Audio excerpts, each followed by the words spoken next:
moving on to my second question for today. Biblically, can women be ordained? Can women be pastors, just not senior pastors? Well, of course, this is a topic of debate. I don't know why, because I believe it's clear in the Scripture. For example, if we look in the Bible and we look at the qualifications for those who are serving as elders, for example, we have Titus chapter 1, verse 5. Here, Paul writing to Titus gives us the qualifications for a pastor. And let me just get there right quick. And this is what he says. Now, you listen to this for yourself. The Bible's clear.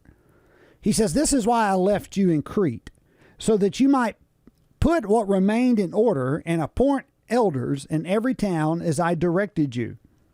If anyone is above reproach, the husband of one wife." So an elder must be a husband, not a wife. He must be the husband, that's a male, of one wife. And then he says, "and his children are believers." His children, not her children, his children. "And not open to the charge of debauchery or insubordination. For an overseer, as God's steward, must be above reproach. He must not be arrogant." It doesn't say she must not be arrogant. It says he must not be arrogant or quick-tempered or a drunkard or violent or greedy for gain, but hospitable, a lover of good, self-controlled, upright, holy, and disciplined. He, not she, he must hold firm to the trustworthy word as taught, so that he may be able to give instruction in sound doctrine and also rebuke those who contradict it. So clearly, when we see the qualifications for an overseer, a pastor, clearly that office is reserved for a male. Okay, that's clear in Scripture. We also have another example in 1 Timothy chapter 3, where Paul lists once again the qualifications for an overseer, an elder, a pastor. He says, "Therefore," or the saying is trustworthy, "if anyone aspires to the office of overseer, he desires a noble task." It doesn't say she desires a noble, it says he desires a noble task.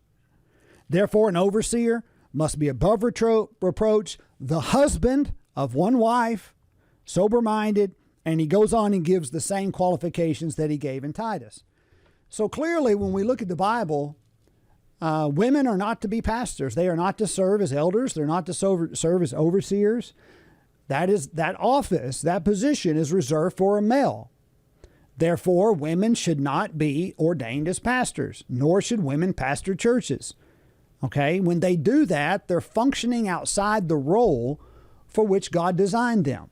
Now, that doesn't mean that there aren't a lot of things that women can do. Women can preach, they can evangelize, they can do mission work, they can teach, they can do all these things, but they are not allowed by God to be ordained as pastors. Therefore, it is not biblical. I know it's not popular, but this is the Scripture. It is not biblical for a woman to pastor a church. And this is not just talking about senior pastor. This is talking about any pastor. Okay? The qualifications are clear. It is to be a male. Over and over again. He is used. He. I tried to inflect that in my voice as I was reading. So your question was, let me get back to it. Your question was, can women be ordained? No. Can women be pastors? No.